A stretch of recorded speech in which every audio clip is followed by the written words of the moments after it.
Picture a Porsche Cayenne E-Hybrid pulling into a workshop 3 years old, beautifully kept, never tracked, never abused.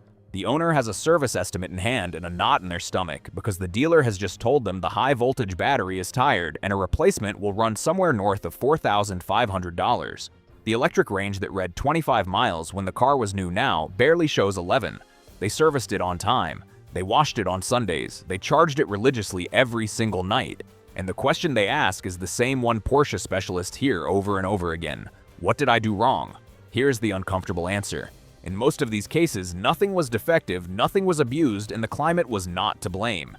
The damage was done by a single setting on the steering wheel, a button the owner had been using for years, completely convinced they were being a smart, responsible hybrid driver. By the end of this video, you will know exactly which setting it is, why it quietly destroys the battery, and how turning away from it could add years of life to your pack and save you thousands of dollars.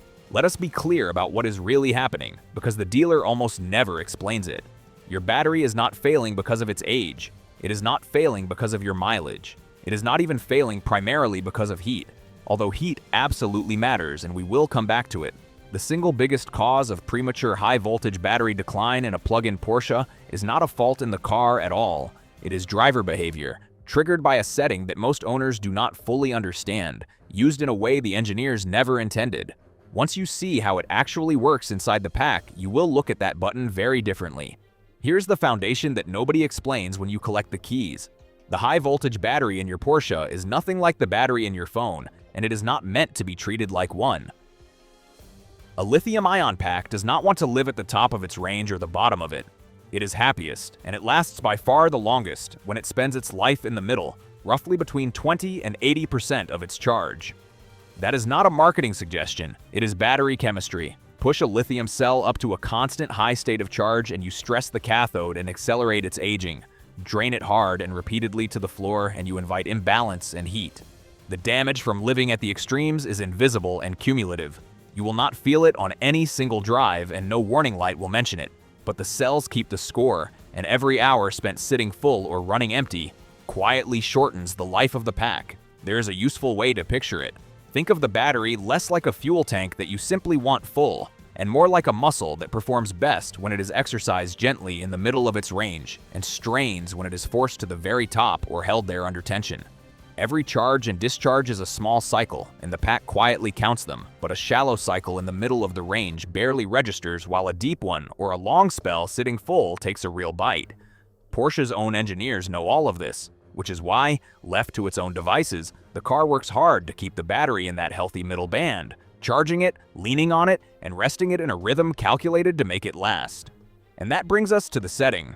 On the mode switch of every plug-in Porsche, buried in the hybrid settings alongside the familiar drive modes, sits a function called eCharge. When you select it, the car does something that sounds wonderfully clever.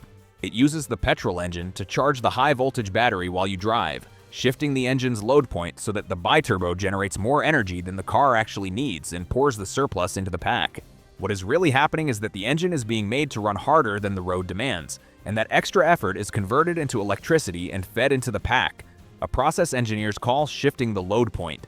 You watch the battery percentage climb on the move with no cable, no charging station, and no waiting. To a lot of owners, that feels like genius, like a clever little cheat code the salesman never mentioned. It feels like you have outsmarted the whole inconvenience of plugging in. And that belief is exactly what is killing the battery. Listen to how owners describe it on the forums, and you hear the same logic again and again. Why would I not just leave it in e-charge all the time, they say, so the battery is always full and I never have to bother charging at home? It sounds completely reasonable. The car is doing the work for you. The battery stays topped up, the electric boost is always there when you want it. It feels like the responsible, fully engaged way to run a hybrid, the way a real enthusiast would do it. But that instinct to keep the battery as full as possible, as often as possible, is precisely the opposite of what the pack needs to stay healthy, and the harder you lean on e-charge, the faster you are wearing it out. Here is what actually happens inside the battery when you drive around in e-charge. The engine deliberately drives the state of charge up toward the top of the range and then works to hold it there. Exactly the high charge zone that ages lithium cells the fastest. On top of that, the act of charging itself generates heat, and you are now adding that heat on top of a battery that is already warm from a working drivetrain on a warm day. High state of charge plus heat is the single worst combination there is for a lithium-ion pack, the textbook recipe for accelerated degradation, and E-Charge serves up both at once, for as long as you leave it selected. And there is a second bill arriving at the same time, because the electricity is not free. To shove all that energy into the battery, the petrol engine has to burn extra premium fuel, far more than the electric range you bank is worth. Think about that chain of energy for a moment. The fuel is burned to spin the engine's surplus effort is turned into electricity. That electricity is pushed into the battery, and later it is pulled back out to move the car, and every one of those conversions throws away energy as heat. You are quite literally paying for expensive premium fuel to manufacture electricity inefficiently, and you would have been better off in almost every case simply letting the engine drive the wheels directly. So you are spending more at the pump today and shortening the life of a battery that costs thousands of dollars to replace tomorrow. It is the rare setting that punishes your wallet twice over, and the cruel part is that it feels, in the moment, like the responsible thing to do. To be completely fair to Porsche, E-Charge is not an evil setting, and it does have a genuine, sensible purpose. It exists for the driver who is about to enter a city center, a low-emission zone, or a quiet residential area, and wants a full battery ready to glide through it in near silence on electric power alone. You are on the motorway with 30 miles to go, the battery is low, and you deliberately spend 20 minutes in E-Charge to build the range you will need for the electric stretch at the end. That is the use the engineers built it for. Occasional, purposeful, and short, a tool you reach for in a specific situation and then switch off again the moment the job is done. Used that way, for 10 or 20 minutes a few times a month, E-Charge does no meaningful harm at all, because the pack only touches the high end of its range briefly before you spend that energy back down in the quiet zone it was banked for. The problem was never the button. The problem is treating it as a permanent way of life, leaving it on for every commute, every motorway run, every trip to the shops, in the mistaken belief that a fuller battery is always a better battery. With a lithium pack, it simply is not. Now, E-Charge rarely travels alone, because the same instinct that keeps a driver locked in that mode, the belief that a fuller battery is always a better one, tends to drive a second habit that quietly compounds the damage. That habit is charging the car to 100% every single night, whether the next day's drive needs it or not, and then leaving it sitting there, full, for hours on end. It feels tidy and responsible, the same way topping up the tank does. But a battery held at a full 100% charge is sitting in that high-stress zone we talked about, and the longer it sits there, the more it ages. Do it every night for years, and you are baking in a slow, permanent loss of capacity that no service can ever reverse. The heat angle makes it worse, and this is where so many owners unknowingly stack the odds against themselves. A lithium battery is comfortable in roughly the same temperatures you are, somewhere between the high 50s and the mid-90s in Fahrenheit, and it suffers the further you push beyond that. Leave the car charged to the brim and parked in direct sun on a hot afternoon, and you have combined the two greatest enemies of the pack: maximum charge and high heat, and left them to work on the cells for hours. Notice too that Porsche itself never charges the battery to a true 100% when the engine is doing the charging. In Hybrid Auto and even in the aggressive Sport Plus mode, the system charges the pack to a target of around 80% and stops there, deliberately, because the engineers know that last slice of charge is the most stressful place for the battery to live. Porsche's own guidance to owners says the same thing in plain language, that you should try to keep the battery roughly between 20 and 80%. And that you do not need to plug in and charge to full every single night if the following day's driving does not call for it. The car and the people who built it are both quietly telling you where the healthy ceiling is. Most owners just never hear it over the comforting habit of plugging in and watching the number climb to 100. If you enjoy this video, give us a thumbs up and subscribe to our channel. You will not see any of this happen, and that is what makes it so dangerous. There is no dramatic failure, no warning light, no single bad day. There is only a slow, invisible decline. The owners who live in E-Charge and charge to full every night watch their electric range quietly shrink, a mile here, a mile there, until the 25 miles they started with has become 11 or 12 and they have no idea why. It is not their imagination.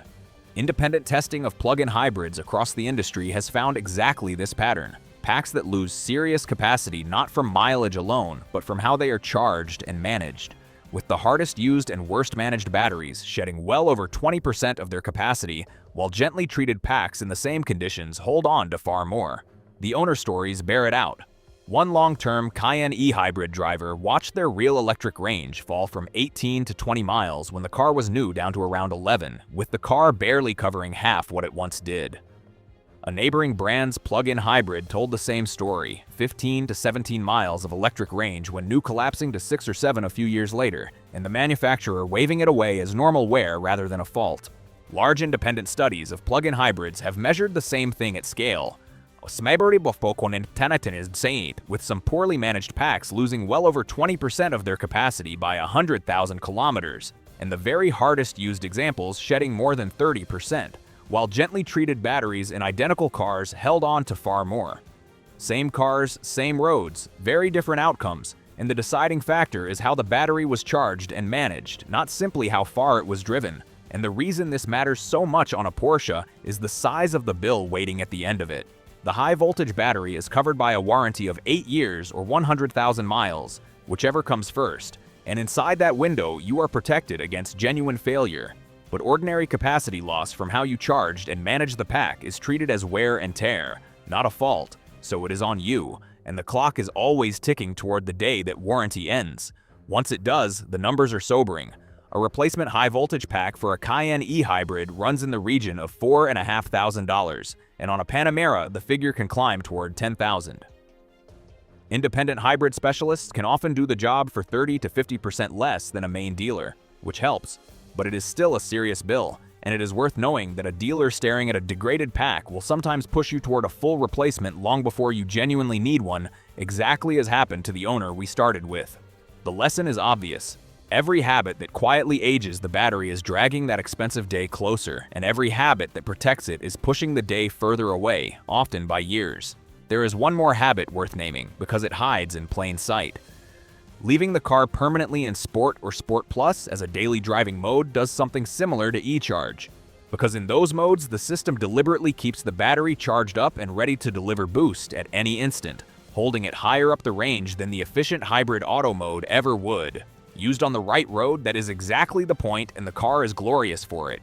Used as your everyday setting for the commute and the supermarket run, it keeps the pack sitting in that high-stress zone far more than it needs to. Save the sharp modes for the roads that deserve them, and let the everyday driving happen in hybrid auto. So here's the fix, and the best part is that it costs you absolutely nothing and asks for no parts and no tools. Stop driving around in e-charge. For almost all of your driving, leave the car in hybrid auto and let it think for you. Hybrid auto is genuinely brilliant. It weighs your speed, your route, the terrain, the navigation destination, and the state of the battery thousands of times over. And it blends the engine and the electric motor to keep the pack working in that healthy middle band while extracting the best possible efficiency. When you genuinely need a full battery for an electric-only zone ahead, use e-charge briefly and deliberately to build the range, then switch back. Or better still, use e-hold, which simply preserves the charge you already have rather than forcing the engine to manufacture more. And whenever you can, charge the battery the way it was meant to be charged, by plugging it in, not by burning fuel to fill it on the move. Then deal with the charging habit. Unless you genuinely need every last mile of electric range tomorrow, you do not need to charge to a full 100% every night. If your car or its app lets you set a charge limit, cap your everyday charging at around 80%, and only fill it completely the night before a trip that truly needs the full range. Use the departure timer too, so the car finishes charging just before you leave rather than reaching full at midnight and then sitting at 100% for 7 hours while you sleep, and let it warm or cool the cabin while it is still plugged into the wall so that energy comes from the grid instead of being dragged out of a pack you are trying to protect. Try not to leave the car sitting at a full charge for long stretches, especially in the heat, and if you have the choice, park it in the shade or a cooler garage on a brutal summer day rather than letting a full pack bake in direct sun. None of this is difficult, and none of it asks you to baby the car. It simply asks you to stop doing the two things that age the battery fastest: living in e-charge and sitting at 100% in the heat. A few smaller habits round it out and protect the investment even further. Lean on slower home charging for your daily routine and save the rapid public chargers for the times you really need them, because a constant diet of high-speed charging adds its own heat and stress to the cells over the years. Keep the battery's cooling system free to do its job, which on these cars means not blocking the vents and intakes that feed the pack's thermal management and keeping that area clean. And do not leave a plug-in Porsche parked and unused for months on end with a flat or a full battery, because a lithium pack prefers to be left somewhere around the middle of its range, perhaps 50 or 60%, and gently used rather than sitting at an extreme for a long time. If the car genuinely has to sit, Bring it to roughly half charge first and check on it occasionally rather than walking away from it full or empty. These are small things, but on a battery worth thousands of dollars, small things add up to years of extra life. The real lesson here is the same one that runs through every well-engineered car. Your Porsche is far smarter about managing its own battery than any button on the steering wheel lets you be by hand. The engineers who built it spent years teaching hybrid auto how to keep that pack alive and healthy across every kind of drive. And every time you override that intelligence by sitting in e-charge or insisting on a full battery every night, you are telling a sophisticated system to ignore its own calibration and do the very thing the chemistry hates. E-charge was left on that mode switch as a precise tool for a precise moment, the way a boost function is, not as a daily badge of honor for the keen owner. Using it to keep the battery permanently full is like running the engine flat out in the driveway to feel productive. It works technically, but you are wearing out something valuable for no good reason. None of these habits ask you to baby the car or to drive it like a monk.